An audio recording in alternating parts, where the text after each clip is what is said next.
Doctor Snehal Tanna, Bharat વિકાસ પરિષદ કેશોદ। આજરોજ ભારત વિકાસ પરિષદ કેશોદ દ્વારા સિદ્ધિવિનાયક મંદિર નહેરુનગર ખાતે એક લાડુ સ્પર્ધા તેમજ ઇકો ફ્રેન્ડલી ગણેશ સ્પર્ધાનું આયોજન કરવામાં આવેલું હતું। ઇકો ફ્રેન્ડલી ગણેશમાં જે પ્રાકૃતિક આપણે જે વસ્તુઓ છે એ વાપરી અને પર્યાવરણને નુકસાન ન થાય એવી વસ્તુ વાપરીને ગણેશ મેકિંગ સ્પર્ધા રાખેલી હતી, જેમાં આશરે 19 સ્પર્ધકોએ ભાગ લીધો હતો। ભાઈઓ બહેનો 15 વર્ષથી નીચેના અને 15 વર્ષથી ઉપરના એ રીતના ગણેશ બનાવવાના હતા અને એમાં પર્યાવરણને નુકસાન ન કરે અને ઇઝીલી આરામથી પાણીમાં ઓગળી જાય એવા બાયોડિગ્રેડેબલ વસ્તુઓ જેવી કે કાગળ છે, પૂઠું છે, લાકડી છે, લોટ છે, અનાજ છે, એવી વસ્તુ વાપરીને એ ગણપતિ બનાવવામાં આવ્યા હતા। ત્યારબાદ લાડુ સ્પર્ધાનું આયોજન કરેલું હતું, જેમાં 49 સ્પર્ધકોએ ભાગ લીધેલો હતો।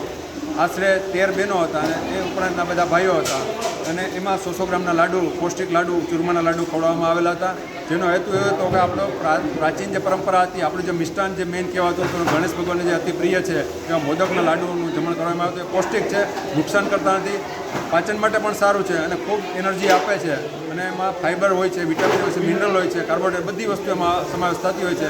અત્યારના આધુનિક જમાનામાં જે આપણી નવી નવી મીઠાઈઓ આવતી હોય છે અને જે સુગરવાળી હોય છે અને આપણને નુકસાન કરતી હોય છે, એના બદલે આ પ્યોર ઘીમાં, ઘઉંના લોટમાં અને ગોળનો ઉપયોગ કરી અને આવા પૌષ્ટિક લાડુ બનાવવામાં આવ્યા હતા અને ખૂબ સરસ રીતે અહીં સ્પર્ધા આયોજિત થઈ હતી। દરેકે ઉત્સાહપૂર્વક ભાગ લીધો હતો। આ ચોથું વર્ષ છે અમારું ભારત વિકાસ પરિષદનું કે અહીં નહેરુનગરમાં આ રીતની સ્પર્ધા, ઇકો ફ્રેન્ડલી અને પૌષ્ટિક લાડુની સ્પર્ધા અમે આયોજિત કરીએ છીએ।